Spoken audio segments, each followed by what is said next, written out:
given the fact that the U.S. is playing England in the first game, it generates a lot of hype and a lot of interest around the game.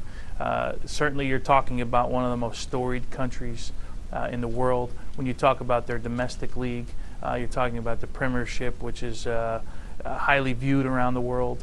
So you've got a lot to talk about, and given the fact that they got drawn in the first game with England, the U.S., it adds for some extra excitement, and certainly I live in the New York, New Jersey area, and there's a lot of English fans around here, so there's been an awful lot to talk about, an awful lot of build up to this game, and you also got to look at the fact that we have some players that although they started in Major League Soccer, might be playing in England right now. So you've got a lot of things to talk about around this game. I think soccer is a little bit different than what we're used to in the United States with, say, NHL hockey. We always talk about goalkeepers getting hot.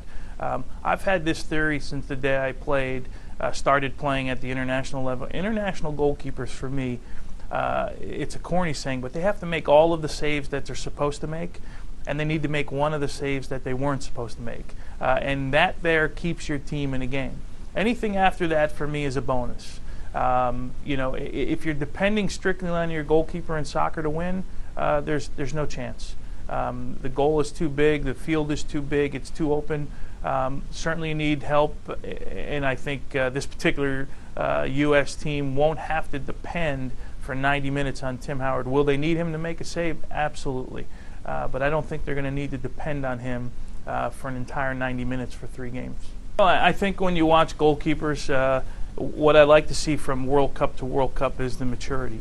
And you watch different guys go through, and you're going to watch Tim. I will use Tim Howard as the example because he's the one that American fans probably know best.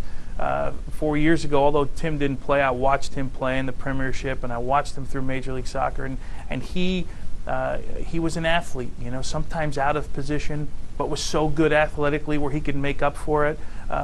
The best goalkeepers in the world are the ones that make it look really easy, because it's not an easy position, but oftentimes it becomes difficult when you're out of position. You don't read the game properly. You don't read it one step ahead of time.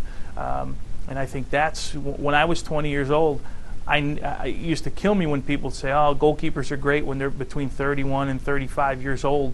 And I said, no, that's not true. You're best right now, but I slowly learned that that experience is invaluable. I'm certainly betting with my soccer brain here, and I think the U.S. is going to come out and win the game.